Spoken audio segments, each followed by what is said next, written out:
The Honorable Vice Rector Networking and Entrepreneurship, Universitas Islam Indonesia, the respectful of keynote speaker, Director Growth Hub, Universitas Islam Indonesia, distinguished moderator, the invited participant, ladies and gentlemen. Good afternoon, ladies and gentlemen. Many thank you for your willingness to attend the afternoon session. A warm welcome to you all in our international collaboration, Growing Indonesia, a Triangular Approach. Distinguished participants, ladies and gentlemen, to start our program, I'd like to invite the keynote speaker of International Networking Collaboration, Growing Indonesia, a Triangular Approach. Then in this session, will be moderated a Director Growth Hub, Universitas Islam Indonesia. Let's give a round virtual applause, ladies and gentlemen. Please welcome Dr. Insinyur Arif Wismadi, Master of Science. Okay, thank you very much. Assalamualaikum warahmatullahi wabarakatuh. Waalaikumsalam warahmatullahi wabarakatuh. First of all, I would like to address several important people here. First, thank you for Vice Rector for Networking and Entrepreneurship, Dr. Wirino Raharja, to joining with us. He will deliver the closing session after this session. Also, welcome for Rector and top management from KITA's university partner. I've seen some people from President University in Jakarta, and also from University Pajajaran, Bandung, and also University Negeri Semarang, UNES in Semarang, and also University Islam Indonesia, we are here. And then from University of Ahmad Dahlan, also welcome. And from University of Brawijaya, and also from STE Malanggu Seswara. Again, thank you very much for coming, and I also would like to address several people in our university, the Dean, Head of Department and Study Program in UI, and KITA's university partner as well. Thank you for attending this session. And of course, all the directors and management of Growth Hub in its universities, because we invite all the Growth Hub management to be part of these programs. And of course, last but not least is our inventors, our startup and business partner who have spending the time for joining us today. Before we start in the discussion, first I would like to share with all of you that actually this event today is part of the, let's say, first in activities or the kick-off of a national association established through Erasmus Gita. So Nadine here is one of the coordinators to establishment of this national association. Thank you so much. So again, thank you for all the university member, because with support all of you, then we can have such kind of discussion, and maybe we can start to have a fruitful discussion within this national association. Second one, I would like to share also with all of you that this event is actually also part of the series of Growth Festival, Growth Fest 2020 held by UII. Last year, the total participants of the physical event were about 1,000 people. And this year, due to the pandemic, we conduct as a virtual event. We, however, seen this pandemic with a blessing in disguise, because we had an opportunity actually to invite a speaker from European Union, great speaker, to share experience on transforming an institution toward entrepreneurial agents. So we have to also welcome all the distinguished speakers. First, Dr. Volker Wittbergs from SFM, or Faku School des Mittelstand University, Germany. And he will deliver very good experience about readiness for starting up global SMS. You know, because why it is important? Because we also have intention that our startup will also grow at the global level. And I believe what the experience, knowledge that Professor Wittberg will share will be very beneficial for us. The second one, we have Ibu Nadine Sulkowski from University of Gloucestershire, UK. She will deliver ideas on how embedding entrepreneurial education into a university curricula. This morning, actually, Nadine, we also have a discussion, or before this session, we have a discussion with all the faculty members about how to use the information in the ELO to conduct the improvement of your university curricula. So I hope you will share about this as well, what you have done in UK.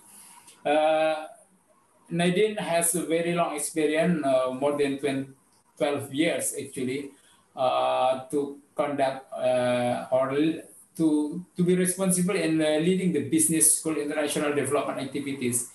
She has helped various wide range of franchise validation and research partnership across Greece, Malaysia, Singapore, Vietnam, Myanmar, Spain, also of course Indonesia. So she has been involving in leading school largest international capacity building funded by European Union. So I hope your discussion will be very beneficial for us. And then we have also John Jameson from Technology University of Dublin, Ireland. He will discuss Innovate as a useful tool for transformation. This morning we also have a small talk about Innovate, many discussion. I believe John will also deliver some insight about how the Innovate can help us to improve the situation of institutional transformation. And then last but not least, we also have Alexander Knaps. Alex from University of Innsbruck, Australia. He will deliver coaching incubator and the ecosystem of University of Innsbruck. Well, we expect that you also will discuss about the networks that you have, not only network within university, but network with the local government and network among university in nationwide or global wide. So we really want to hear you, Alex.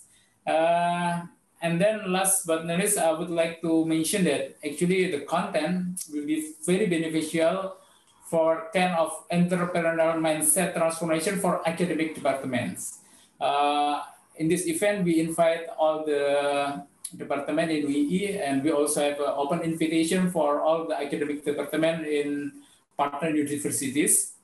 And also, under the general themes of growth hacking, entrepreneurial transformation, we believe that the knowledge will be also very useful for institutional transformation at the university level, not only in the prodi level, study program level, faculty level, but also for a startup who has been transforming themselves from a job seeker to be a job creators. So I hope this session will be beneficial for all of you. And first, I would like to invite Professor Dr. Volker Wittenberg to share your ideas, maybe between 15 or 20 minutes.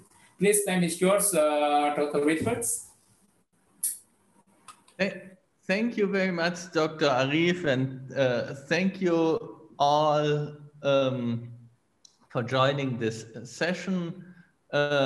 Very good morning from Germany, a very good afternoon to Indonesia. I would like to share some of the experience online which we had been able to share with our Indonesian partners while visiting in Bielefeld in Germany, where FHM is based and where we have a strong focus in our education in university for university students, starting up their own business and developing it to, potentially a global SME. In this efforts, we are cooperating with the Founders Foundation, which I'm going to show you and guide you through via their own website, so that you can actually have a chance to look more deeper into it. They do run an English version of it, so I'm browsing and navigating through the English version. When coming to set up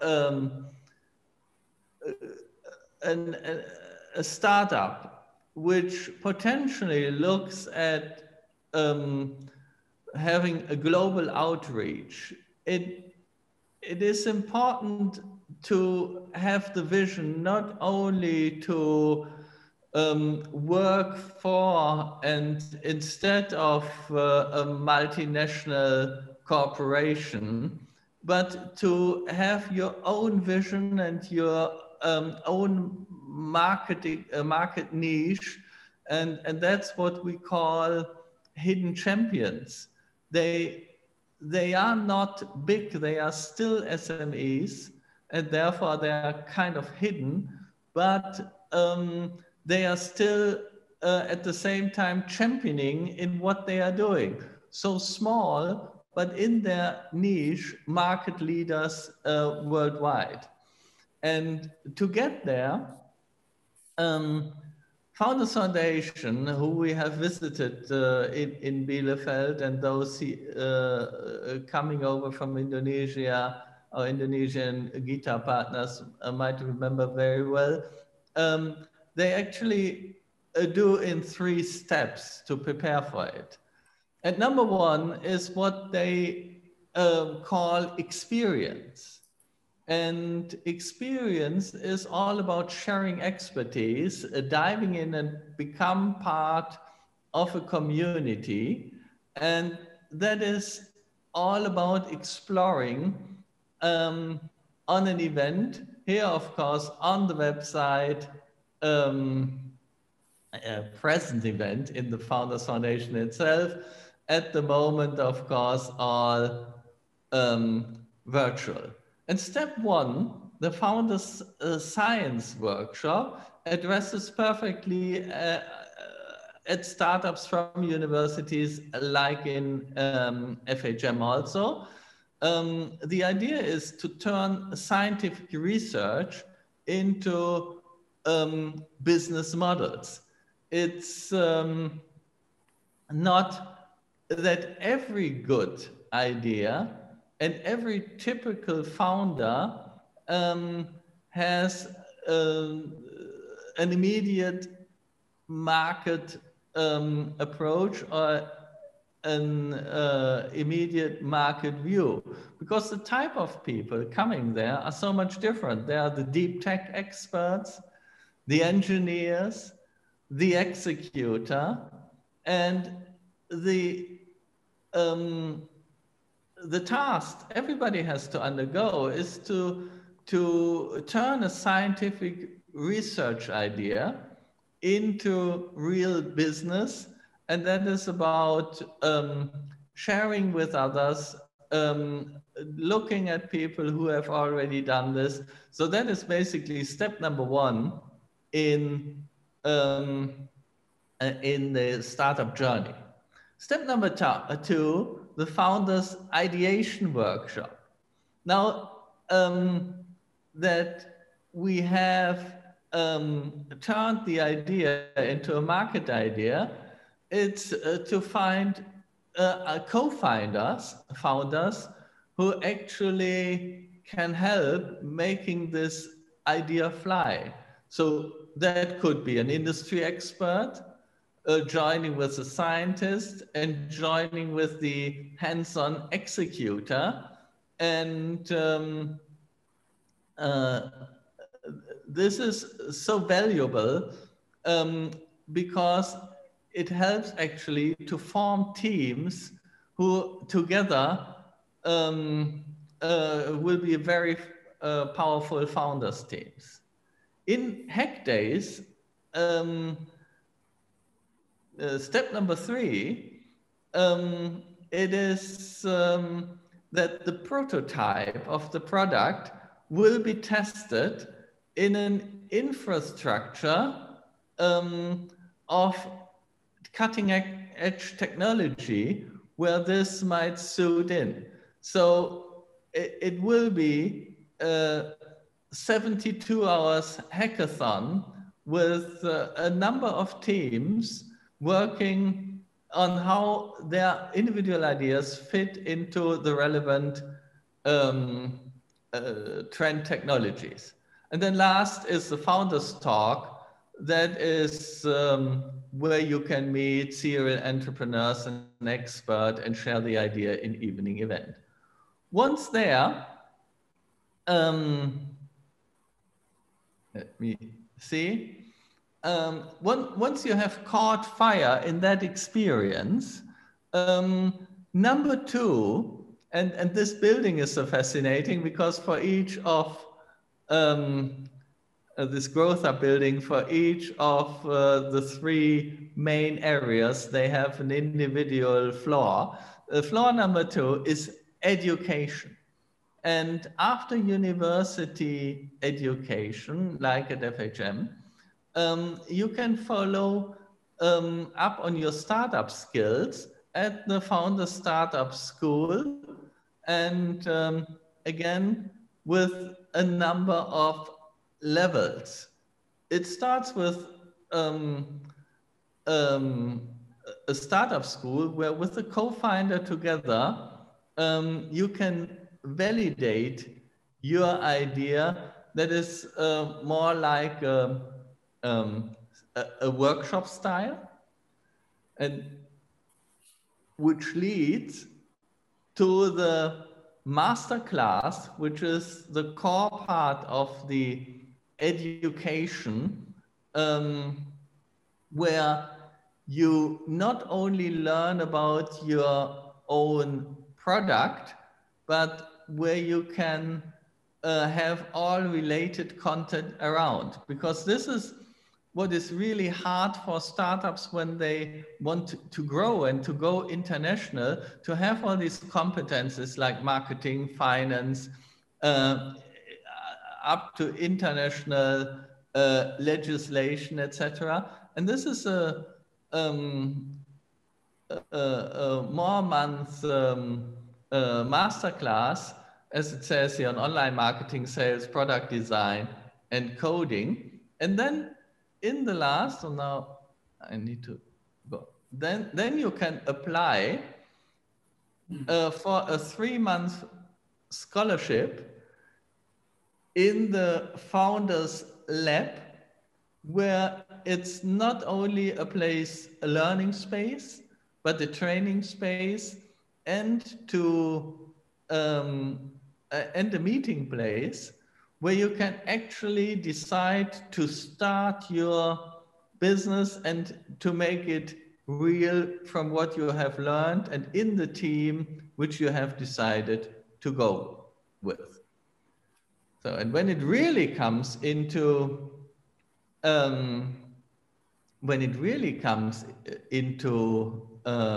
reality, you move up to the accelerator, which is given to you for 180 days, 30 entrepreneurs, where you can actually build up your company and scale your company. The requirements, entry requirements, is that the problem solution fit is proven, that the pilots are done in the previous steps, that the solution, that the product is scalable, and that you show with the right partners. What you get then, and what will most likely make you successful, is that you have half a year time, full time, and you must dedicate your presence then. You must actually do that in full time. You get a senior advisor for all the time with individual mentoring, and have weekly workshops, not only on the technology, but also on sales, fundraising, product development, investor relations, have weekly individual coaches, community meeting, and actually then, if successful, will be went out will go out into real life. And there another institution which we have been visiting in Bielefeld, the Pioneers Club, will take you in and let you further grow. Over the time, the last couple of years, in this 200 jobs have been created, a funding of 50 million euros, 10 million in sales, and a survival rate of 78%. That survival rate is the #1 proof for the suitability of this program and what makes it so different. So, in short words, that might be seen as a way to create actually potential global players. It does not promise that you will be a global player, but it increases the likelihood, and this is all post-university. I opted for this topic for my introductory presentation because what you will hear in the next sessions by Nadine, John, and Alex is more like what will happen in the university and what will happen, what will make you ready for a program like the one I've shown you now, for what the steps would be after university, after the training you have experienced in the university, and what will actually make you a potential global SME and startup founder. Well, I hope this was somewhat inspiring for you. And as I said, you can visit the website foundersfoundation.de and go for the British flag for English language version. And also you are all more than happy to contact and have some more information that is seen as helpful. But for the moment, I would like to thank you for listening and watching, and fingers crossed for all the ventures in future you might want to go for. Thank you so much. Thank you so much, Dr. Whitworth. I think your presentation is very clear for me, at least, and also I hope for audience that the step-by-step process until the acceleration of the entrepreneurship. Thank you. We will discuss it later. So let me invite Nadine. Nadine, please, are you ready for presentation? Nadine Sulkowski, please, time is yours. Thank you very much, and a very warm welcome to everybody, also from my side. It's a pleasure to have been invited to speak at the event today. And it's always a pleasure to be working with Universitas Islam Indonesia, because I remember that during my first visit to Indonesia in March 2015, one of my first stops was at UII, and I'm amazed how far our collaboration has come, and that it has provided such a fruitful ground for creating what we can see as an emerging entrepreneurial ecosystem. And thank you very much to Volker as well for his very insightful presentation on what is taking place in Bielefeld at FHM, and how FHM are supporting entrepreneurs in Germany. And what I would like to do now is to start presenting a part of the solution, because our approach towards entrepreneurial capacity building within the University of Gloucestershire, and also in Indonesia through the GITA project, is based on what we call a triangular approach. And we will be hearing about the different aspects of the triangular approach in the next couple of presentations as well. And what I would like to do this morning is to talk to you about entrepreneurial learning outcomes. So that is one part of the triangle. It is the curriculum development aspect of the triangle. So what I will do, I will try and share my presentations. Please just bear with me for a moment whilst I do that.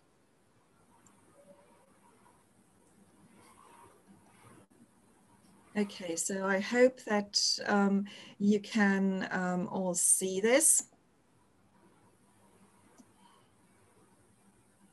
So, as I said, I will be talking to you about embedding entrepreneurship education into university curricula, because one thing that I believe we all need to understand is that building entrepreneurial capacity needs to start with the right education. And we will need to understand as well how current approaches towards education may have to change in order to facilitate this change. So first of all, I would like to talk to you about entrepreneurship education and why it is necessary. Then I would like to talk to you a little bit about the triangular approach and how it relates to what we would like to embed in curricula, and also how this relates to the other parts of the triangle, which relate more to business incubation, to creating that infrastructure that students can become entrepreneurs and don't just have the knowledge, but also the infrastructure somewhere within their close proximity to be entrepreneurial, to get the advice. So all the things that Volker has talked about a moment ago. And we will then move on to talking about how to prepare students for the world of work. And John's and Alex's presentation will also talk about that element. Now, first of all, why do we need to be concerned with entrepreneurial capacity building? And why do we need to be concerned with entrepreneurial capacity building, particularly in Indonesia? Now, as you can see here on this slide, the human capital index in Indonesia is relatively, human capital score in Indonesia is relatively low compared to other countries. If we look at the US, we have a human capital score of 100%. And the human capital score is measured by the level of employment, measured by the hiring of employees, the percentage of wages compared to overall expenditure by an organization, by the level of human development, training and development, and also by retention. So you see in the US, the human capital score is 100%. In Malaysia, it's relatively high in terms of percentage as well. So it's 63, as we see here. In Indonesia, it is only 16. And I think these figures show really what has inspired the GITA project, and also shows why Indonesia is so keen on working with universities and other stakeholders to create that entrepreneurial ecosystem that allows students to be entrepreneurial. And that requires a whole sea change across the entire higher education sector, but also across the public sector in making sure that policies are aligned with the aspirations of universities, and also with inspiring entrepreneurs. And that's really what the GITA project is about. Now, I'm not going to talk in too much detail about this slide here, because John will be talking about HE Innovate later on this during the session. But embedding entrepreneurial learning outcomes into university curricula, or changing curricula so that students are being taught how, or being nurtured as inspiring entrepreneurs, needs to start with an entrepreneurial institution, with an entrepreneurial university, where senior management is committed to creating that infrastructure, and also to empowering staff to embed entrepreneurship education into their curricula and into their modules. It also requires, as I said, an infrastructure, so there need to be spaces where students can collaborate, where they can work on inventions. They need to have access to the right technological equipment, and also need to learn how to work with technology in the right way to support their collaboration with other entrepreneurs, and also to support the startup of their invention. So basically, curriculum development needs to take place within a wider entrepreneurial context. And I look forward to John's presentation later, to where he will introduce the HE Innovate approach in more detail. But for now, let's move on to curriculum development. And I think what we need to do is we really need to understand what an entrepreneur is to start with, because otherwise it would be difficult to create entrepreneurial learning outcomes or education around that concept. And essentially, we are looking here at somebody who identifies or creates and acts on opportunities, for example, by starting a new business venture or social enterprise. So, and I think really let's maybe dissect this a little bit, because an entrepreneur is somebody with a very distinctive skill set, and entrepreneurship is something that requires a very distinctive skill set. And I think the key words here are identifying and creating and acting on opportunities. So we need to have somebody who, first of all, can identify an opportunity, and that may be a market trend, it may be an invention, it may be something that's never been thought about before. Then somebody who is able to create a solution, who really understands the need of consumers, who really is able to provide a solution to a problem that they can see somewhere in the market or elsewhere. And somebody who is then able to act on this opportunity, somebody who is minded to take that risk, to take that step to really act on this opportunity and create a new enterprise. And as we've just heard from Volker, that requires a whole range of skills. Somebody needs to be well-versed in legislation, in financial management, needs to understand people management. And that really is the role of entrepreneurial educators. We need to have individuals who are able to support those students. So let's see how we do this. Now, first of all, we need to understand what an entrepreneurial character or an entrepreneurial mindset means. And I've already talked about the fact that we need to have somebody who is creative, who is innovative, somebody who is a risk taker, somebody who can create opportunities, not just for themselves, but also for others. So those who can actually make a positive impact within the labor market. We need to have somebody who is a good communicator, who is a confident thinker, and somebody who can also be an agent of change within their industries, within their sectors, who can promote the expansion of innovative practices, who can promote sustainability and resilience within their sectors. And really, curriculum development in that regard starts with understanding that mindset that we want to create. Now, at the University of Gloucestershire, all our curricula, all our programs are being designed around a graduate profile that we are trying to create.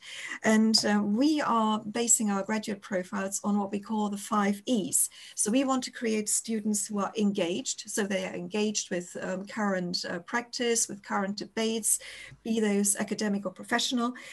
We want students who are engaged with their communities, their business communities, their local communities. We want students who are inquiring, who are empathetic, who are enterprising, so those who are able to act on new opportunities. And we want students who are empowered. So students who feel confident that they can make that leap.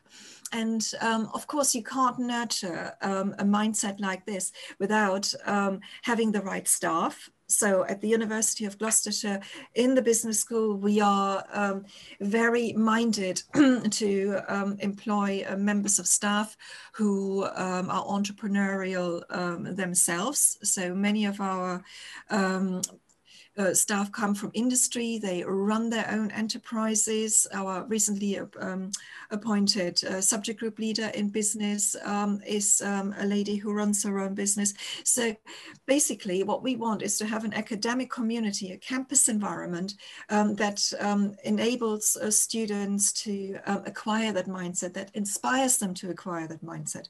And we work very closely with industry, with local businesses to inject that entrepreneurial spirit, entrepreneurial skills, and also entrepreneurial assignments, little projects into the curriculum as we develop those future graduates, and as we inspire them to adopt an entrepreneurial mindset. So how do we do this? Now, first of all, what we need to understand is that we require a particular pedagogy, and that pedagogy needs to be based around the difference between what we call effectual versus causation logic. And I'm going to talk about this in a moment. We need to look at a curriculum that is focused on problem solving, and also that introduces students to challenging work environments. And I think what is very important to understand here is that with work environments and entrepreneurial education, we don't just mean entrepreneurship education within a business school. We actually are looking at different sectors, because students can be entrepreneurial within non-business subjects such as architecture and pharmacy, where they can provide enterprising solution around new pharmaceutical discoveries. And I think the current context of this moment in time is probably providing numerous examples for the latter.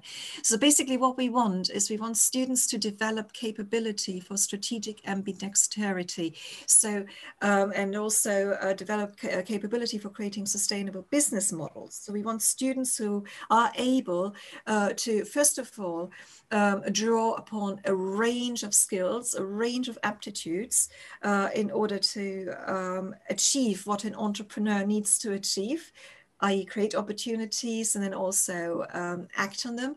And also we want to create graduates who can create sustainable business models. So basically who are not set up to fail, because many startups, because they are not supported appropriately, are setting themselves up to fail. So we want to make sure that students do create sustainable business models, and also that those who are educated and supported through the growth hubs that are developing in Indonesia, that they create sustainable business models. And I think this goes even further, and it goes back to what I've just said about the 5 E's that we want to nurture within students. We want students who are empathetic and who are engaged with their community. Sustainable business models are not just about sustaining the business themselves. It's also about understanding the impact that the business has on the community and socioeconomic well-being and socioeconomic growth.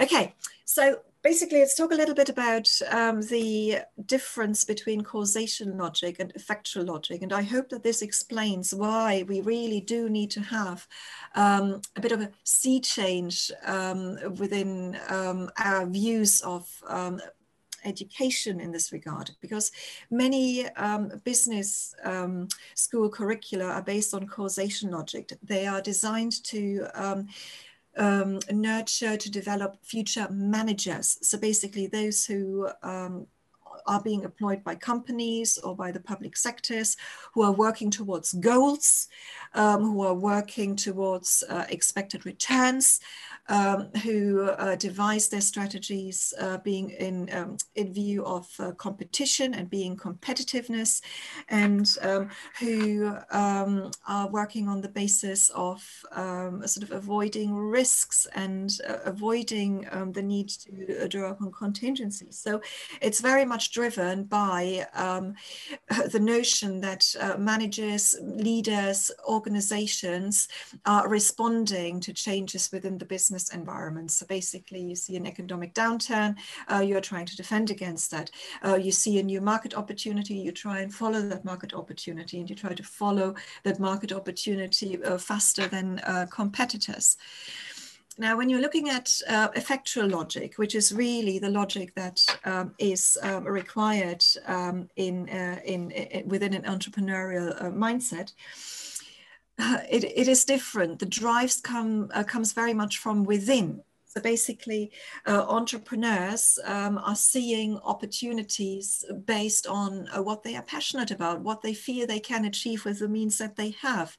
And entrepreneurs very often venture into business because of their own of the view that they have of themselves, their sense of self. And it's very different compared to causation logic, which is very much driven by the organizational context and by the goal orientation.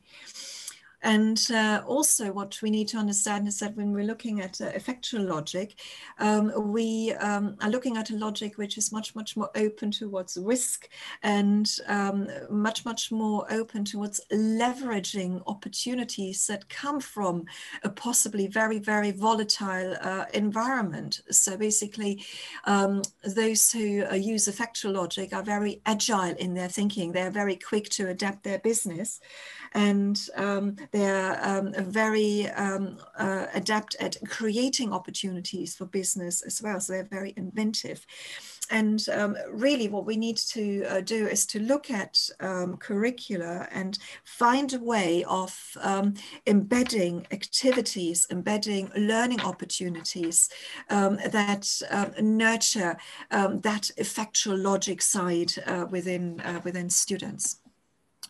So basically, what we want is that students leave their programs with what we call strategic ambidexterity, so that they're able to pursue more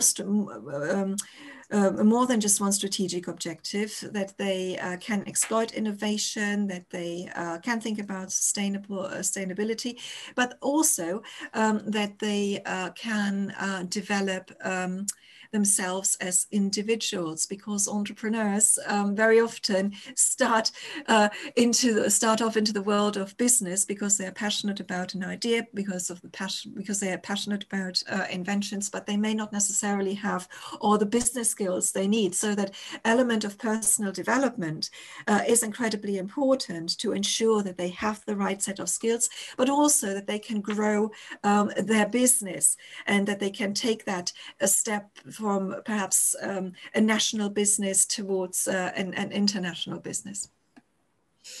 So what we have done, we have developed a model around what we call the triangular approach, and that triangular approach includes student entrepreneurial capacity building, university enterprise collaboration, and enterprise creation. And what we see here is that really those three elements are necessary in order to nurture that entrepreneurial mindset. So we need to have a junction between intersection between student entrepreneurial capacity building and enterprise creation.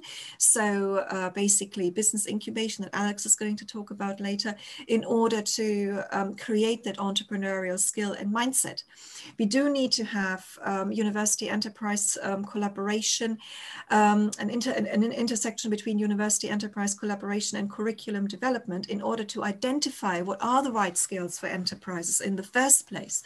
And we need to have, obviously, an intersection between university enterprise collaboration and our business incubation activities in order to make sure that we understand what the right skills for startups are, and also that we deliver, that we create that infrastructure, that we enable students to use spaces, to use mentors, to use to draw upon examples of successful entrepreneurship and startup activity in order to follow in their footsteps, and also to embark onto the right path. So this is basically our concept, and I think this figure here shows quite nicely why we really need to have those three elements of student entrepreneurial capacity building within their academic programs, within their curricula, why we need to have facilities for enterprise creation, but also why we need to have that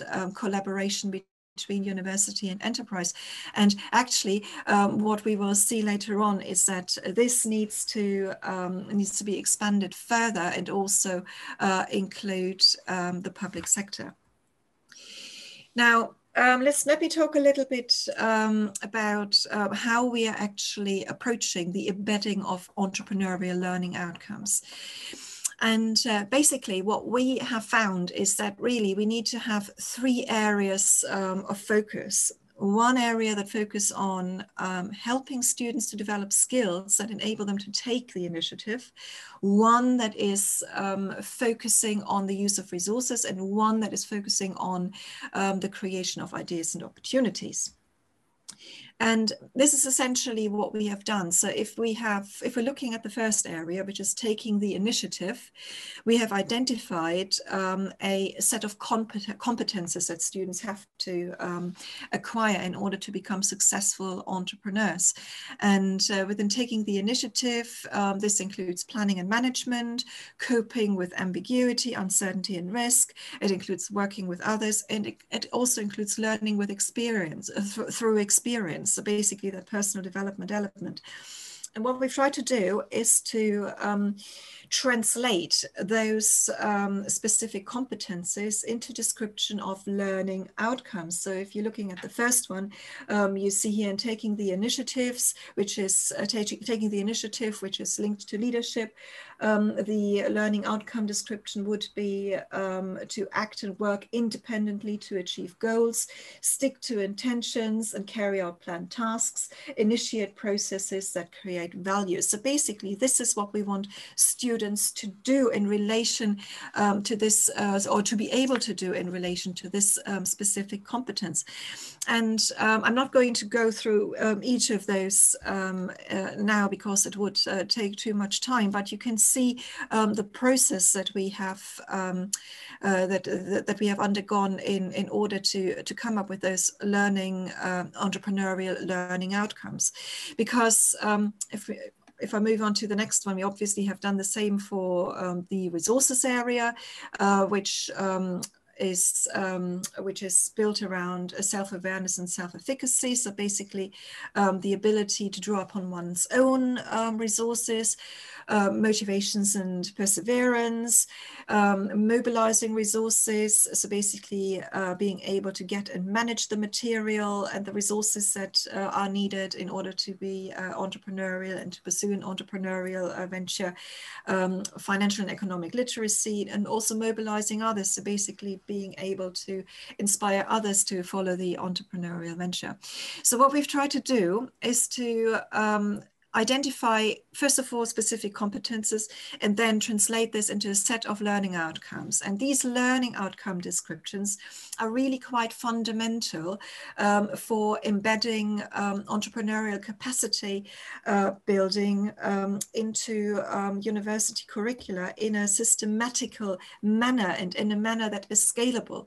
Because what we have created with those learning outcomes is a set of curriculum guidelines, a set of skills that each program in theory can take and superimpose, so to speak, on their existing curricula. And it works across all different disciplines. So basically what we could do is we could give this set of learning outcome descriptions to somebody who is leading a program in pharmacy or in architecture or in agricultural management. And we could say to them, okay, have a look at your curricula, have a look at your individual subjects, have a look at the semesters, and think about where you can embed those learning outcomes in order to make sure that students do not just acquire subject expertise, but that they are also nurtured as entrepreneurs. And this will then include not just learning opportunities, not just teaching in the classroom, it will also spill over into the assessments, into the coursework that students are involved in, and it will also spill into extracurricular activities. So basically the additional seminars that students might engage in, guest speakers who might come, and as I said, the facilities and the infrastructure at the university that students might be using during their course. So this is our solution, so to speak, for first of all, creating entrepreneurial learning outcomes, and also for embedding those into university curricula. And of course, what goes with that is a set of employability skills as well. So we want to make sure that students have team working and collaboration skills, that they are analytical, that they have problem-solving skills, that they are innovative and entrepreneurial, that they have leadership and organizational skills, that they have intercultural skills, which is very important in a globalized world, and that they have communication and numerical skills. And what you can see here is that we have mapped those employability skills against the 5 E's, the 5 graduate attributes that at the University of Gloucestershire we would like to create. And I think what you're beginning to see really that there is a system of mapping learning opportunities against those skills, those aptitudes, those attributes that we are trying to create. Okay, so the triangular approach model that I've introduced earlier has just become a little bit more complex, because obviously what we want to make sure is that we have got a systematic model to draw upon causation and effectual logic education that I have explained earlier, but also that we are mindful of the fact that some students will be opportunity-based entrepreneurs. So those who identify a market opportunity and are passionate about going into business and who have that drive from within. However, other entrepreneurs will be necessity-based entrepreneurs. So basically they will become entrepreneurs because there simply aren't enough employment opportunities. And what is important is that we differentiate between those two types, and that we are providing support to both of those types of entrepreneurs within curricula, but also within the infrastructures that we are creating within universities to support entrepreneurs, because not all entrepreneurs or startup entrepreneurs will be able to afford university education.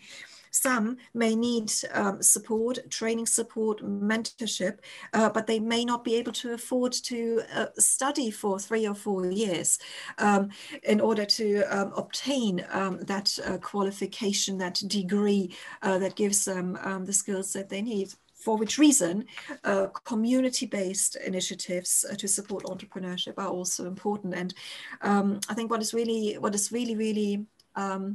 going to be increasingly important in the future is that universities understand their role in providing those facilities to communities and to giving that one-stop shop opportunity for those who are in less privileged situations.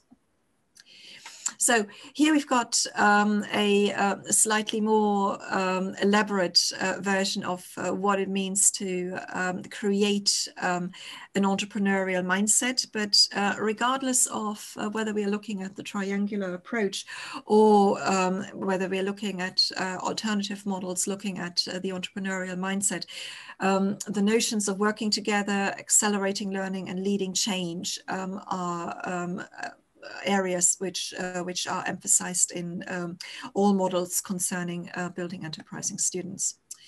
Now, very briefly, this is going to sort of set the scene, I think, so to speak, for what John is going to talk about later when he talks about creating entrepreneurial universities. But really, in order to create entrepreneurial curricula, we need to understand who the key actors are and also need to make sure that those key actors are involved. So we need to have the involvement of senior management, of faculty in schools. We need to have growth hubs and incubators involved. We need program managers and lecturers and module leaders included in this whole ecosystem that we're trying to create within universities, because without the commitment and without the coordinated effort of all of those key actors, the system isn't going to work. And of course, what we want is to create student entrepreneurs. And I have heard earlier when Arif has made his introduction that quite a few student entrepreneurs have joined us today as well, which is lovely. And I was particularly inspired to see so many student entrepreneurs exhibiting during our recent visits, well, not that recent, it was last year, to the different growth hubs across Indonesia. And the sheer diversity of startup ventures which are emerging in Indonesia. And it's really, really exciting. And I have to say, one of the most inspiring conversations that I have had was when I was talking to aspiring entrepreneurs at one of our Gita growth hubs, and they said to me, "Oh, we wish that we had, that you would have started this project earlier, that those facilities like the growth hubs and the incubators would have existed sooner, and that the approaches towards education would have changed sooner, because so many of our friends and fellow students would have liked to draw upon this support." So I think what we can see already is that the solutions that we are trying to embed are making a very, very positive impact, which is fantastic. And as I said earlier, what is important is that we're thinking about the scalability of the Gita approach and the scalability of entrepreneurial learning outcomes. And we have started conversations with the ministry in order to find solutions for creating an entrepreneurial ecosystem beyond the individual universities and beyond the Gita network. And the national association that we are currently creating, that Arif has mentioned earlier, is going to be one of the most fundamental vehicles for us being able to roll out those solutions across Indonesia. And that includes the creation of incubators, but it also includes the embedding of entrepreneurial learning outcomes into curricula. And we are hoping to work with the ministry in the future to have an understanding of what could be a common standard across different programs. So essentially what we're trying to do is to create those stepping stones for students, where we're giving them an entrepreneurial mindset and employability skills, but also the ability to practice on campus, to become pioneering new business opportunities, and to work in partnership with mentors, and to eventually launch their startups, hopefully successfully, and with the ongoing support of the growth hubs. So thank you very much. That was all from me, and I hope this has given you an insight into how we are developing entrepreneurial capacity through curriculum development. So thank you very much. Thank you so much, Nadine. It was a very comprehensive presentation and very clear which part of the curriculum should be tweaked or to be changed and how to change such kind of curriculum. There are several questions actually, but keep it for later for the question and answer. So let's we call John Jameson from Technology University of Dublin to present on how the innovates could be useful tools for transformation. Please, time is yours, John.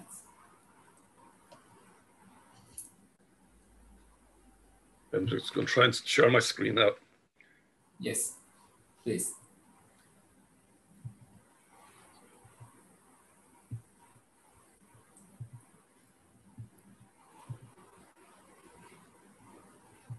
Okay.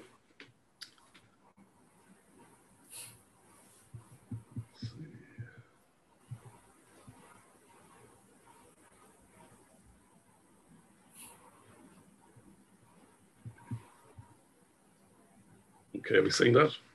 Yes. See the presentation? Yes, you can start. Okay. So salam alaikum and salamat sore. I'm going to pick up on a number of the items and issues that both Nadine and Volker have spoken about earlier. What I would like to do is look at the use of the HE Innovate tool, which we have used within the GitHub project. But before doing so, I've got to put it in a context, and that context is the Entrepreneurial University. Universities worldwide are being challenged to evolve and to make a larger contribution towards the both economic, social, and cultural development of their locations. We've already heard from Nadine about the human capital score that governments are looking at as to the contribution that universities and higher education institutions can make towards the development of their locations, both local, national, and indeed international. So the context with which I'm going to talk about the HE Innovate is really about how we create those engines of growth, engines of development, which are effectively the university and the higher education institutions. The GitHub project itself is the mechanism which we were working on for the last two and a half years to try and achieve that objective. The GitHub project itself had a number of very simple and clear objectives. It was to create an orientation, an entrepreneurial orientation within the HEIs that we're working with, and to help those organizations create what we call an enabling infrastructure to support the pedagogy and the experiential learning available to students within those organizations. So the capacity building was a key element of GITA, of the Growing Indonesia project, as was the ability to improve the capacity of career-ready graduates, giving them a more focused program of study and learning, and also to provide them with a real-world experience where possible.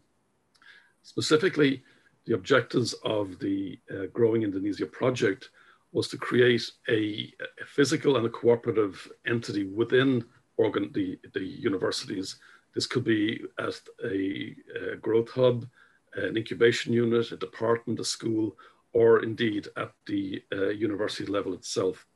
But it was to create an enabling infrastructure in which students and staff can contribute effectively towards the development of solutions really for their locality or for the national interest.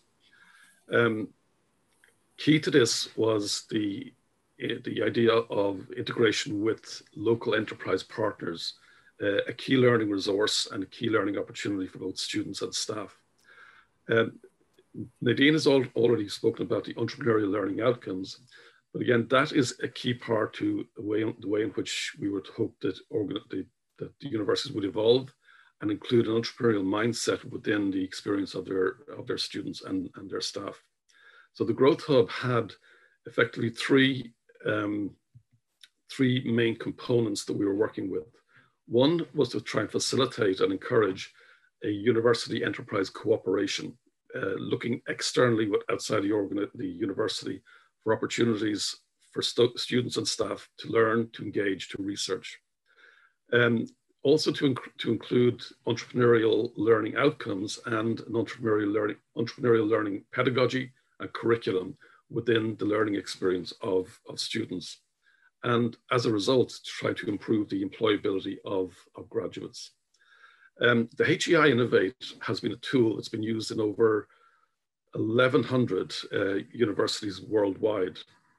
Universities trying to ensure that their programs are attuned to the needs of their locality and their region, but also to create a value that's important for their students and their staff, and indeed for the university as a whole. So we're going to talk about the tool and how it is the preparation, foundational stage for building an entrepreneurial mindset, as Nadine has mentioned. You may not believe, but there's over 100 different definitions of an entrepreneurial university that's within the literature. They cover many, many aspects and many particular interests of the academic writers who've developed them. But there are two definitions which I particularly like. And one definition by Professor Alan Gibb, who unfortunately passed away at the end of 2019, I think is particularly relevant for what we're looking at today.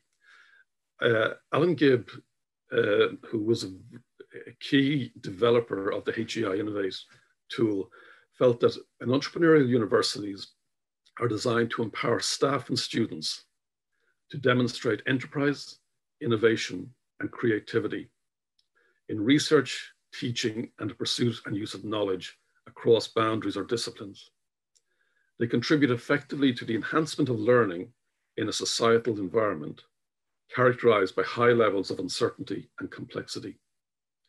And they are dedicated to creating public value via a process of open engagement, mutual learning, discovery, and exchange with all stakeholders in society, local, national, and international. That definition to me, I think, captures everything we need to understand about the challenge being faced by universities in this day and age. Governments are looking to universities to drive both economic development, social development, cultural development, and they're looking at universities as being catalysts for this change. A simpler definition was offered by Professor Gibb's colleague, Professor Paul Hannon, and there are similarities to it, but it's a little bit more succinct. It says, an institution that creates an environment within which the development of an entrepreneurial mindset and behavior are embedded, encouraged, supported, incentivized, and rewarded. Both definitions try to identify the basis of an entrepreneurial organization, and they identify an entrepreneurial mindset as being a precursor, a foundation to the development of an infrastructure that enables the organization to deliver the value it needs to both its students, its staff, its external partners, and indeed the country at large. Within the entrepreneurial concept, there is this idea of innovation. And going back as far as Peter Drucker, these concepts, these meta-constructs were brought together in I think, a very interesting way that connects them. An entrepreneurial approach requires innovation. It requires an innovative mindset, and vice versa. An innovative organization challenges and uses the entrepreneurial concepts of effectual logic that Nadine has mentioned earlier. Within the literature, there's one idea that I think jumps out again and again as a way of providing an insight into what we mean by an entrepreneurial mindset. And it's this idea of value. Sometimes when we speak to colleagues from different disciplines, they can be a little bit reticent about this idea, this sense of entrepreneurial being the preserve of business or management or economics. And really, we've got to break through that to identify or to establish that an entrepreneurial mindset is of interest and of use to any discipline, to any part of an organization, management, staff, administration, students.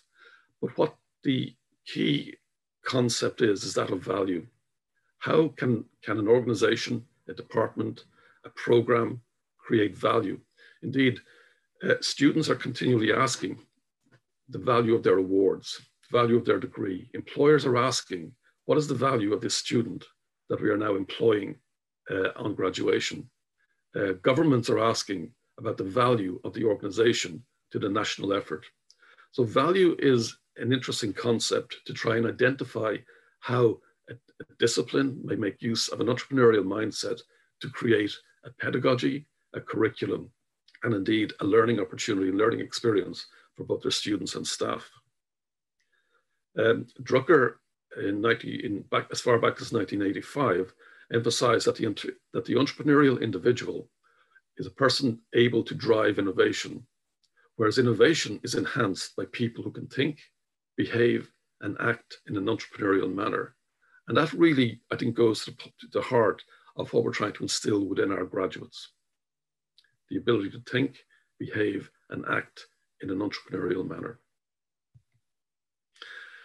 The distinctive principles of the Entrepreneurial University is that it empowers all staff, management, students, administrators, and all students, external stakeholders, and indeed the communities in which they're embedded. It challenges them to make effective and meaningful change in the world around them, and does so by directly engaging in such change activities, change through its own activities.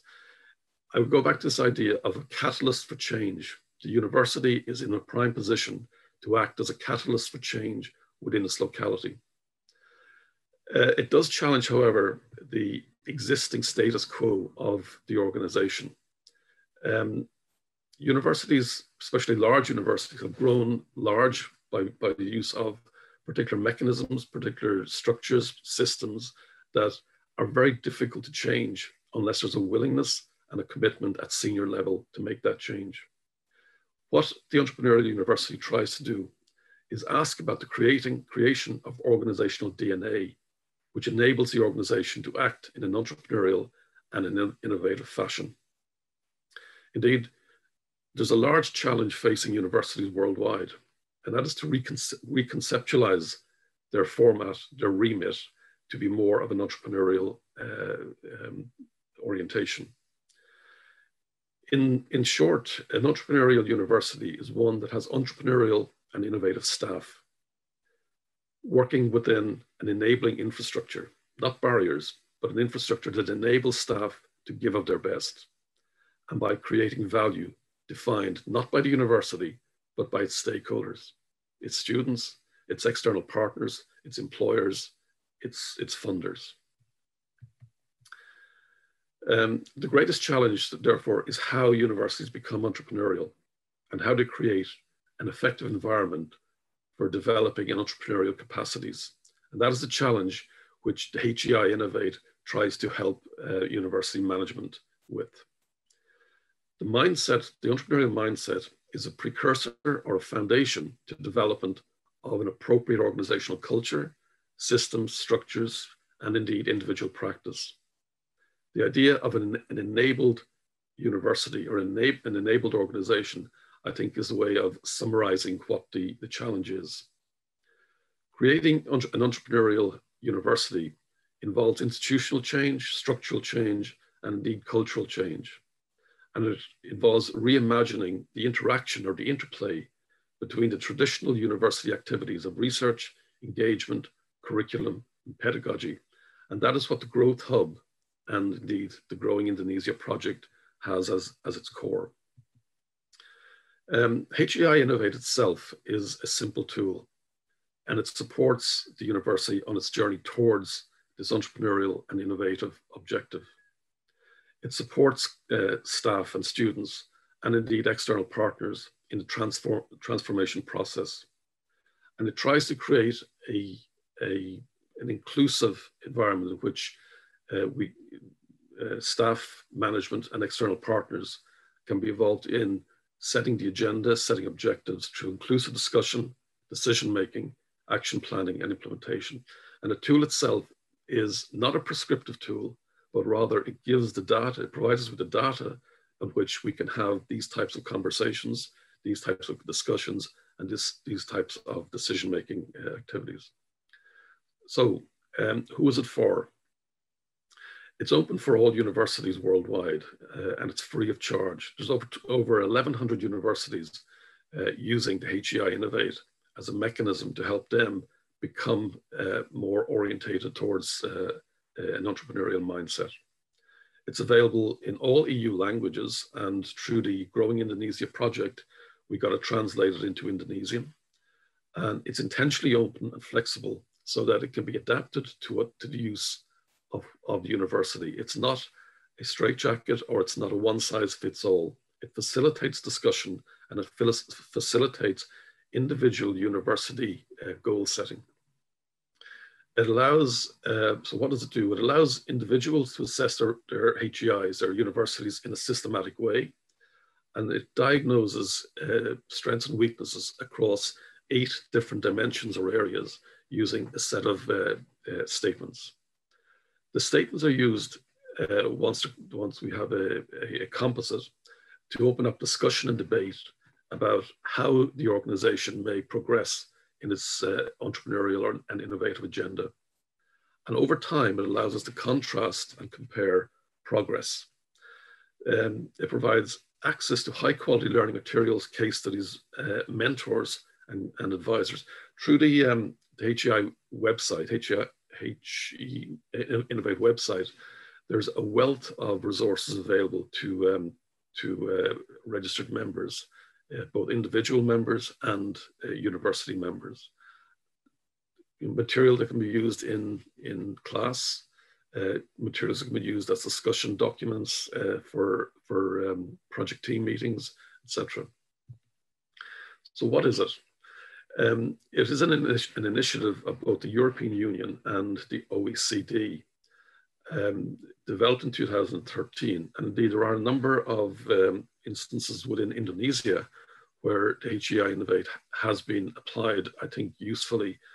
So there's expertise within the country about how it's used and the effect it has had.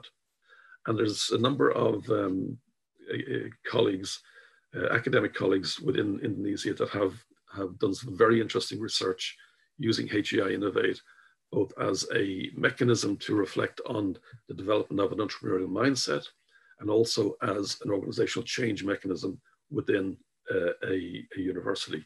I'll refer to those later on in the session. So the HEI Innovate was launched in 2013 as a guiding framework for universities and higher education institutions that wanted to pursue this innovative and entrepreneurial agenda. It's, as I said, it's free, and it's a reflection tool that allows management and indeed staff and students and within the university to reflect on the perception of the university's ability within an entrepreneurial direction. The tool itself has 8 different dimensions or areas with which it tries to collect the thoughts and views and reflections of participants. And in addition to the surveying element, it provides a wealth of information to guide and support and advise further practice. So how is it used? It can be used individually. And again, I would encourage people to go on to the HEI website and explore. You can't break it. So go on and explore it and see what's involved in it. Its value, however, is as a group exercise. And this can be done at a department level, a school level, a faculty level, or indeed it can be done at the university level. I would argue that a university level perspective gives, I think, a better sense of what the tool can do and the development of an entrepreneurial structure and infrastructure works best. So, but it can operate quite effectively at the sub-levels within the organization. Anyone can set up a group on HEI Innovate and invite others to complete the self-assessment as part of that group. So we could have university, faculty, school department, or indeed a group of colleagues who want to just assess how they're going to develop their entrepreneurial mindset within the context of a program or a department. I think a key element in the use of the tool is to include external partners, organizations, businesses that we as a university work with on a regular basis. Their insight and their contribution is hugely valuable. I would also include both current students and alumni within the data set, if possible. Again, the insight they provide is very, very interesting and useful for an organization trying to make decisions about the direction they want to go. This is a screenshot from the website, and as you can see, there's 8 dimensions. There were 7 dimensions on the digital dimension was added most recently, and it's available in Indonesian as well. So please go onto the site and just play with it and see what use you can make of it. Okay, what is the methodology of application? It's quite simple. Aideen mentioned in her talk about the support of senior management. Absolutely critical. An initiative like developing an entrepreneurial mindset or an entrepreneurial department, or indeed an entrepreneurial university, is hugely dependent on the support of senior management, the commitment and support of the senior management that this is the direction we want to go. So once that is obtained, an overall project team is usually created. A workshop, a HEI Innovate workshop, again prepares participants within the university for what is to come and outlines the tasks and activities required. The development of mailing lists of students, staff, management, external partners, public, etc., is the next step. Inviting partners to participate is a quite simple exercise. Once the data or the participants complete their survey instrument, the data is collected and results generated for discussion by HEI Innovate itself. At that point, we now have raw material for very useful discussions and decisions that can be made about actions which we need to take to implement the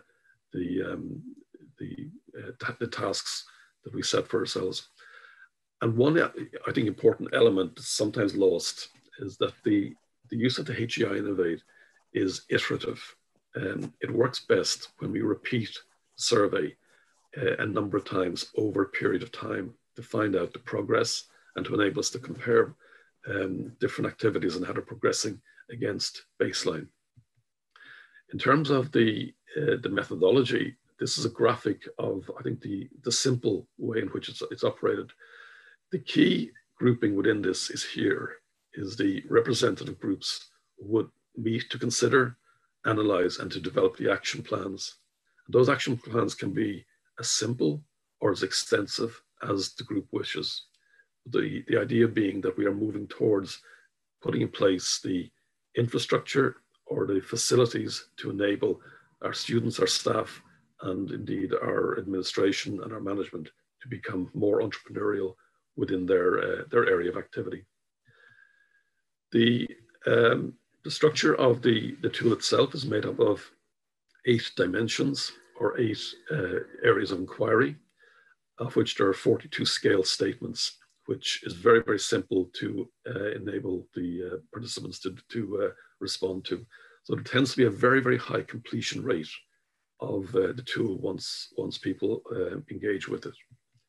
The analysis, there's many, many different forms of analysis you can undertake with the data, and indeed all data is exportable into SPSS or an Excel spreadsheet or whatever statistical techniques that you're interested in. Sorry, I should say, once a survey is completed, the system will generate a series of recommended resources to support the next stage in the development. It will give you case study material of organizations that have gone through and have a similar profile to what you're presenting. And it will give you guidance notes and ideas about how you could pursue the next stage in the HEI Innovate orientation journey. Perhaps one of the most useful elements that I find to facilitate discussion is this spider chart or radar chart, which is very simply a gap analysis, which allows you to classify the different categories of respondents: academics, students, administrators, general management, external partners, etc., on any of the dimensions, and within those dimensions, any of the statement areas. So you can identify how an organization is perceived on any one of these dimensions.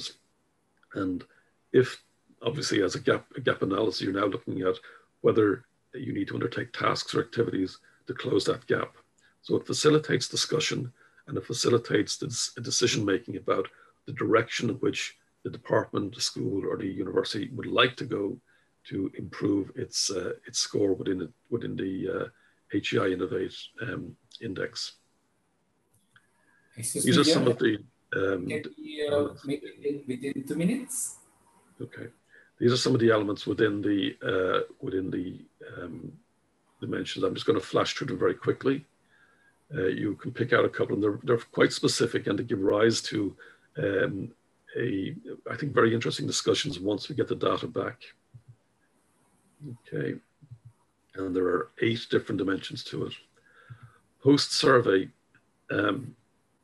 it's important that the project team meet, discuss the results of the tool, identify actions, and develop an action plan with approvals, timescales, responsibilities, and resource allocations. And this again ties in with the GITA, the Growing Indonesia approach, and the Growth Hub.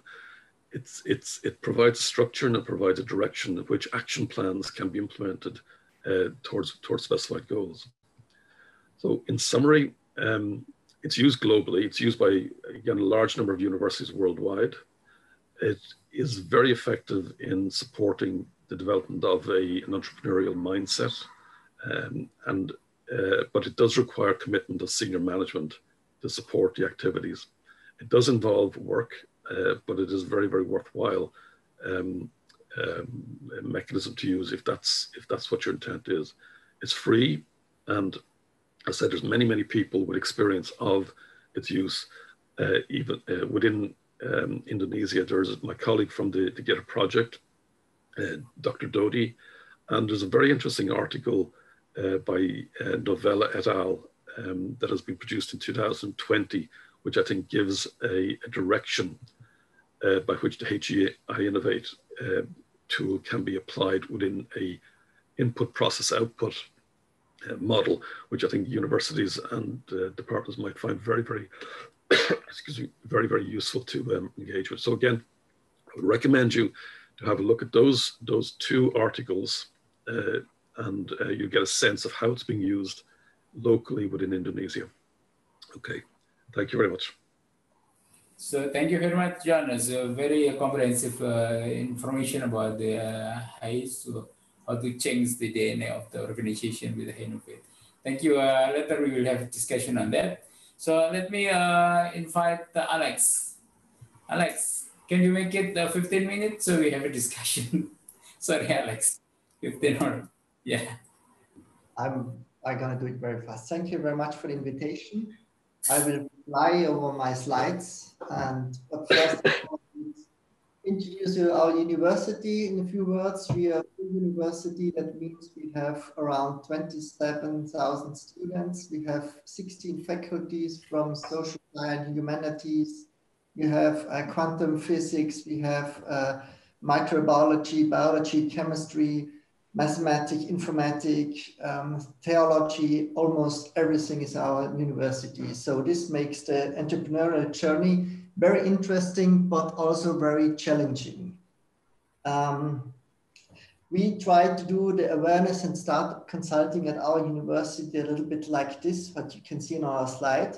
We do some consulting. This is the transfer center where I'm working in. I'm part of it. We have the project service office. There we do a lot of consulting for IP, but also for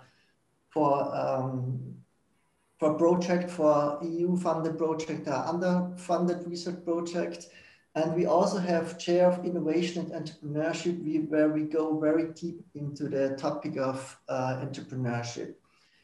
Within the university, we have some organizations.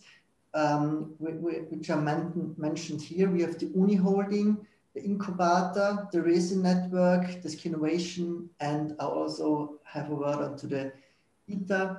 And some of them, we have a look outside also with the universities. And outside the university, we cooperate with Startup Tirol GmbH. This is a local organization who helps startups. We have the Startup Tirol Verein. This is, and we have IEZ Hermann Hauser. This is an accelerator. Maybe you've heard about Hermann Hauser. He had the ARM processor, which is in every mobile phone, and he is based in the Tirol. And we have the P2I network. This is more consultancy and awareness. Okay, the Uni Holding. I have a word about the Uni Holding. The University of Innsbruck has the Uni Holding, and the Uni Holding takes shares from spin-offs from the university. This is the only university in Austria who takes real shares about the spin-offs from the university. The Uni Holding supports researchers to spin out their ideas, to spin out their IP, and to build up their own company. We were quite successful at the last few years, and here you can see all the spin-outs from the University of Innsbruck. Some of them, the university still hold shares, and some of them are already exited because of different reasons. Sometimes they got a big investor, so the university always tries to help the researchers and the company. So they said, okay, we let in the big investor and you can build up your company now by yourself. And then some other reasons, the university is still takes shares with the spin-offs. And there's a good, it is a very good win-win situation, because sometimes we have new research projects and the companies are part of the research project. Sometimes researchers from the university get a job in the spin-out companies. Maybe sometimes the spin-out companies bring new ideas into the company. So this is a very good cooperation within the spin-offs and the university. And the good thing is with these companies that they know the university. They know who is easy to work with, who are also the bureaucracy about the university, the things you have to be aware of when you work together with universities. And sometimes they also can be as when other big companies in a research project, they can help with the communication between the company and the university, because they know both worlds, the world of the researchers and the world of the entrepreneur. Also, these worlds have a lot of similars, because this is the challenge for us, to bring the researchers to emphasize, to think as an entrepreneur, to bring them into an entrepreneurial mindset. And how we try to do this, we try to do this in a local association and also an international association. And we have the so-called postdoc innovators associations with the current partners from 4 universities. This is Cambridge, Berlin, PSL from Paris, our university, and 3 big company partners. And here postdocs and PhD students are able to talk about their ideas and maybe bring those ideas into a company, to start into a company. The good thing about this is that postdocs and PhDs, they come together and they discuss their ideas and that they can learn from each other. I also can recommend this for you, for your national associations, maybe not with postdocs or PhD students, but maybe with undergraduates or graduate students, that they have an exchange in between the universities. We have also a local organization. This is called the Researchers with Entrepreneurial Spirits of Innsbruck. We founded this where we have our local organization, where we have our local students and researchers who discusses about their ideas. We provide workshops, we provide events, And we also try to help them to enhance their entrepreneurial mindsets. We have a lot of events for this. You can see here the event calendar. On the top of it, these are the courses organized by the P2I network and the RESI network. This is our incubator program 2 times a year. This is open for everybody, not just for researchers. We have the so-called enterprise fairs, also 2 times a year, where all postdocs from the P2I organizations, from all over, from Europe, from Paris and Cambridge, come together, talk about the idea, have a sprint day. They got some, can join some workshops about building up a company, about communications. And we also have 2 times a year a P2I online course for researchers, how to build up and how to start their company. On top of this, we also have the possibility to send these our researchers to other events like Venture Creation Weekends, to I2I. This is a course in Cranfield. Ignite is a course in Cambridge. ISCT Summer School, this is in the Tyrol, and a lot of other events. Also Skinnovation, this is a startup event in Innsbruck. These are our partners, the University of Innsbruck, P2I partners, and also the incubator. And we also supported also by Startup Tirol and IRCT Hermannhauser. The incubator, where we have all our incubations, when we bring the researchers to the RESI network and the P2I network and empower them to follow their ideas and to bring their ideas into actions. After that, they can start with our incubation program in our incubator. This is our incubator. Some of our partners already visited our incubator. This is the co-working space. Here are all the workshops. At the moment, they are online. At the moment, we've started with the program, and we have 40 teams at the moment in our incubator. Everything is online. It's not like it is real, but it works quite well. And this is the incubator in a nutshell. You can see the incubator is run by the University of Innsbruck, as I mentioned, but also of the Chamber of Commerce. In Austria, all companies are member of the Chamber of Commerce. What does this mean for the incubator? This means the incubator has the possibility of a huge network, of a huge local network, because when somebody has an idea and comes to incubator, we can help him with workshops, with courses, with events and meetups. But on top of it, we can also, we are able to bring him always to the right partner. So when he needs support from any business field, we know partners, we know whom to talk. We always tell them we don't know a lot, but we know a lot of people who knows a lot, and this is it. This is it. And you have to apply for the incubator program, and then you have the workshops, and then you get into the get going phase. We also have the possibility with the workshop from the incubator to do some prototyping. You get a lot of toolbox and stuff like this.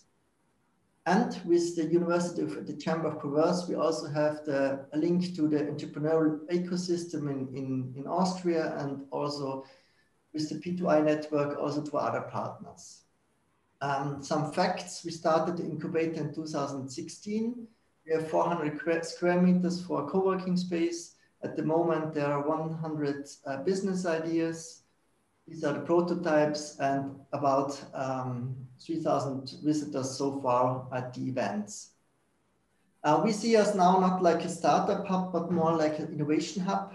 We also heard this before, the importance of innovation and the importance how to bring the innovation into the markets with an entrepreneurial mindset. And what is also very important for us, the interface to the regional ecosystem, that we have always talked to our ecosystem in our province and also in Austria, in Europe and worldwide. And how we try to do this, this is how we do this. We try to support our talents and bring them all together with events, with networking events, with co-working and with individuals, and bring them together. So, and we do this also with the Startup Tirol. That is where we are part of. I've mentioned it before. This is from the province, the startup. They help startups to build up their companies, and there you see a lot of members are a lot of universities, and also the province of Tirol is member of Startup Tirol. And the good thing is that everybody works together. And this is our startup roadmap.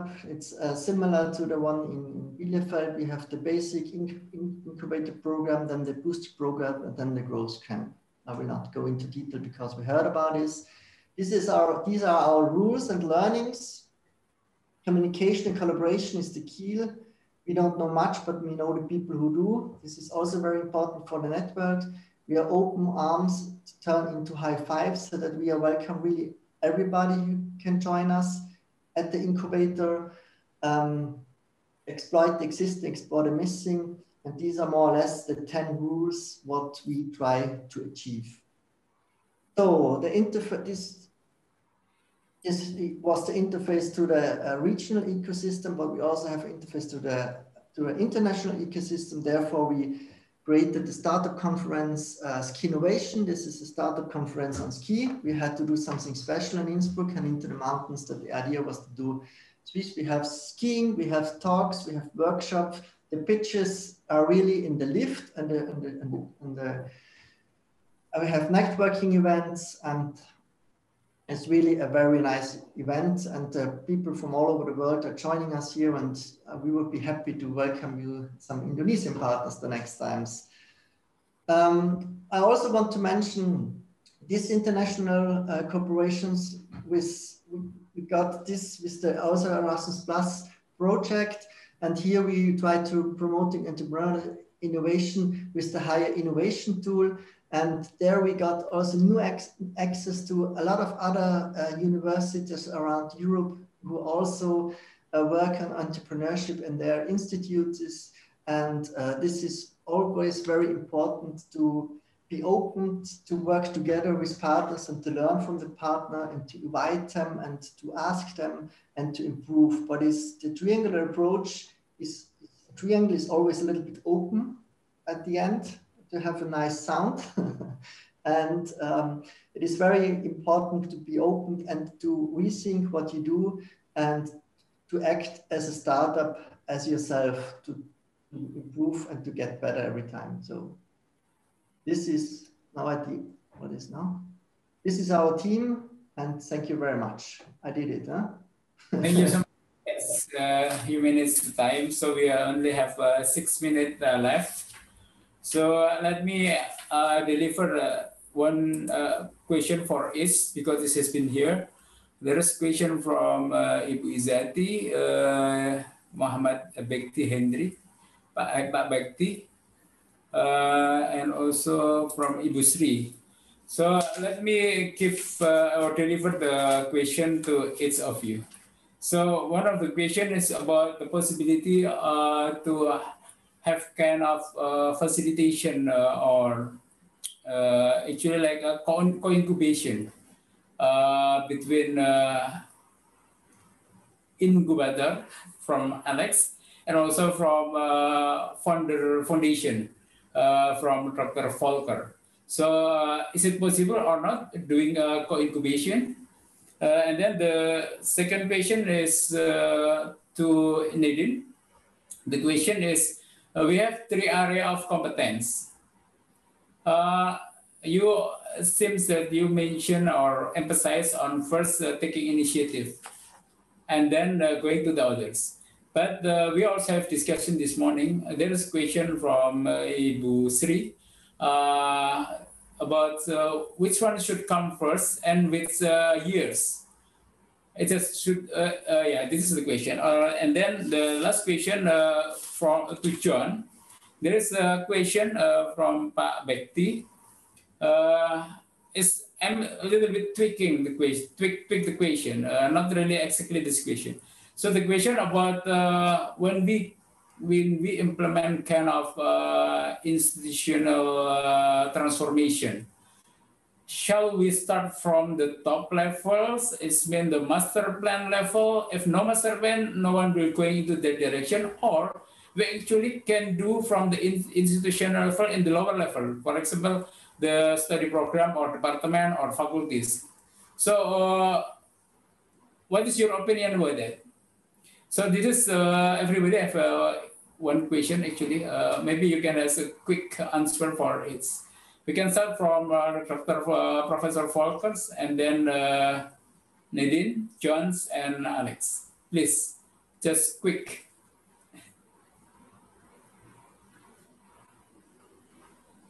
Okay. Well, thank you for that question. Basically, the spaces in the Founders Foundation and also in FHM are not limited to any kind of participants. In other words, it's open to everybody. You just need to apply, and normally, of course, it's a group of people who start their businesses in the region. But if somebody is looking for an international outreach, especially an outreach to Germany, that would be definitely open. At the moment, this requires physical. Normally, it requires physical presence. During Corona time, we do have virtual presence, but still, there needs to be a regional focus of the business. So, but in principle, it's open. Yes. Okay, thank you. Because we have a kind of expectation. The question is actually facilitating a student from Indonesia, and maybe we have kind of co-incubation with the Growth Hub in UE and other Growth Hub in Indonesia. So thank you, Dr. Volker, for Professor Volker, for answering this question. So we can discuss it later. So Nadine, which one comes first? Thank you for the question. It is a very good question. And yes, I have been talking primarily about taking the initiative, but that was more a matter of time. It was not meant to say that the others are not equally important, because we do have 3 areas of competence. One is about taking the initiative. One is around the use of resources. So the internal resources, personal resources or resourcefulness, and also resources that are available and staff. And then the other area of competence is about creating ideas and opportunities and acting upon those opportunities. So all these areas of competence are equally important. So you can't say that one should take dominance about the other, because what we want is to have an entrepreneur with a rounded mindset. Now, the question as to how you are structuring the delivery and which one might come first within the curriculum, that's a very interesting question. And I don't think that there is necessarily a right or wrong answer, because it very much depends on the subject, and also it depends on how you are able to add entrepreneurial learning outcomes into the curriculum. It depends very much on the higher education system and the way in which your curricula are designed. But in an ideal scenario, you would look at each year of study and you would address each of the areas, but with increasing levels of competence and complexity. So you may look at more basic skill sets in the first year and would try to build upon those in the following years. So I think that's my very quick answer to this question. Thank you so much, Nadine. I think it's quite clear. So, John, what do you think? Shall we start from master plan first, or we can start from anyone to this question for changing the institutional mindset or transformation? Please, John. You still mute your voice, so you cannot hear. And thank you. I think it's a very relevant question. Successful transformation is always going to be a collaboration within the organization, within the university. Absolutely critically important is senior management support. They've got to signal that the activities and the work and the resources are available to affect change. However, equally important is the ownership and the engagement of staff within the organization in that change process. And again, I would look at a typical university situation where senior management signal that, yes, this is an agenda which we want to pursue. It meets our goals, it meets our objectives, and they allow and they free up the staff within the organization to pursue those matters. And I would look at that as being both administrative staff, executive staff, as well as academic staff. Critically important that there are not silos or groups within the organization that are not involved in this change process. So again, it's an easy answer. It's a collaboration, but the signals have to come from the top. Ownership and engagement and delivery should come from the body of the organization itself. That has to be owned by the organization. Quick answer. Thank you so much. Thank you so much, John. So it's clear that it should be a top-down approach, but participatory approach or collaborative is very critical. So last but not least, Alex, yes or no, collaboration, co-incubation with us?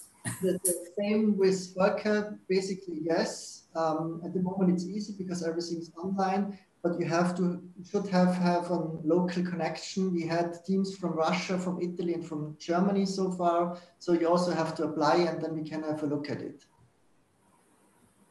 So welcome. Okay, that's all good.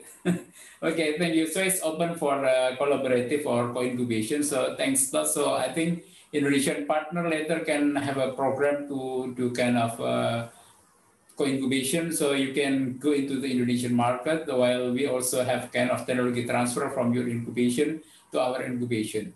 So I think that's all. Time is up. So thank you very much for all of you. Nadine, Volkers, Alex, John, is a very informative and very important question for us. Also, thank you for every partners. I see Ibu Nita and others, so I cannot see everybody in the screen. So, but I believe you are here, everybody. So, thank you very much. So, let's a big applause for everybody before I give it up back to the MC. So again, thank you so much. Thank you. It was a great pleasure. Thank you very much. Bye. Thank you. Thank you, Arif. Thank you. Thank it was you. Great Bye. fun. Thank you. Let's express our gratitude by giving a round virtual applause to our invited speaker for sharing this valuable experience for us. And then great thanks are also addressed to our moderator for his kind contribution to success of growing Indonesia a triangular approach. So distinguished guests, ladies and gentlemen, now we will invite Vice Rector Networking Internship Universitas Islam Indonesia to deliver his closing speech for the Growth Festival 2020. Please welcome Mr. Wiryono Raharjo, Master of Architecture, PhD. Well, thank you very much. Good afternoon, ladies and gentlemen. Assalamualaikum warahmatullahi wabarakatuh.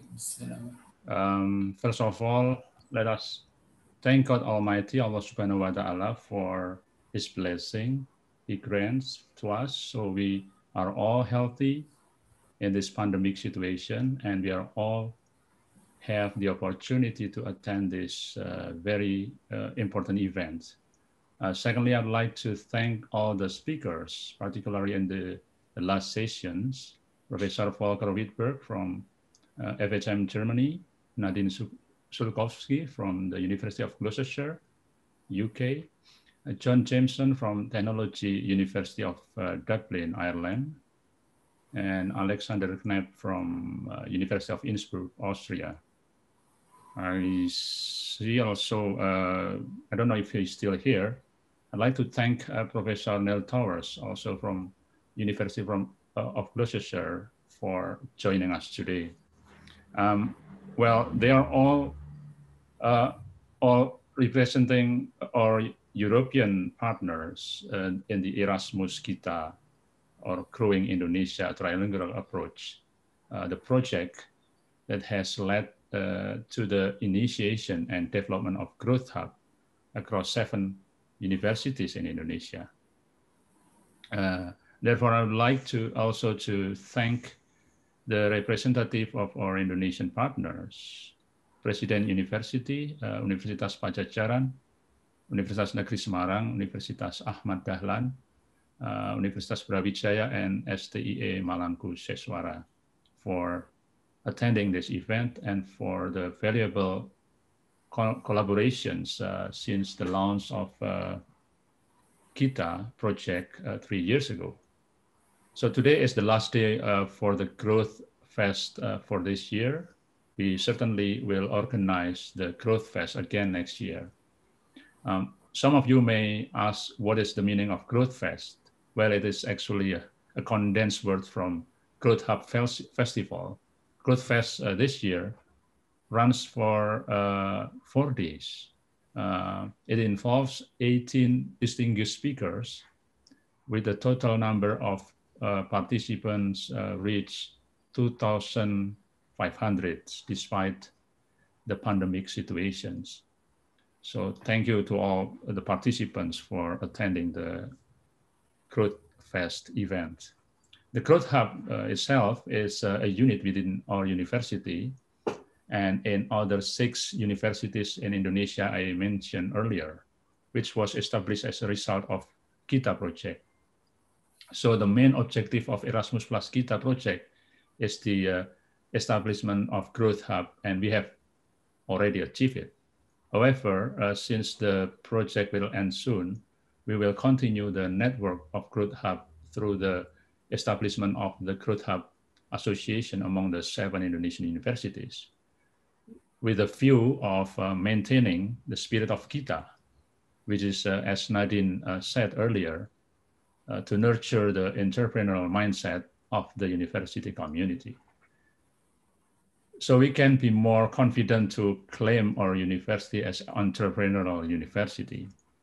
I guess that is all I can say to officially close the Growth Fest this year, as well as to congratulate the launch of Growth Hub Association. We hope this association can continue nurturing entrepreneurial mindset of the academia. Thank you very much for your engagement in this event. Wassalamualaikum warahmatullahi wabarakatuh. Waalaikumsalam. Waalaikumsalam warahmatullahi wabarakatuh. Distinguished guests, ladies and gentlemen, this is the last moment of Growth Festival 2020. If you want to know more about Growth Festival, we invite you to visit our website in simpletumbuh.ui.ac.id/growthfest, and you can also visit our YouTube channel in IBISMA UII. Don't forget to follow our social media in Instagram, IBISMA_UI. Ladies and gentlemen, thank you for your participation. Have a great day and billahi taufiq wal hidayah. Wassalamualaikum warahmatullahi wabarakatuh.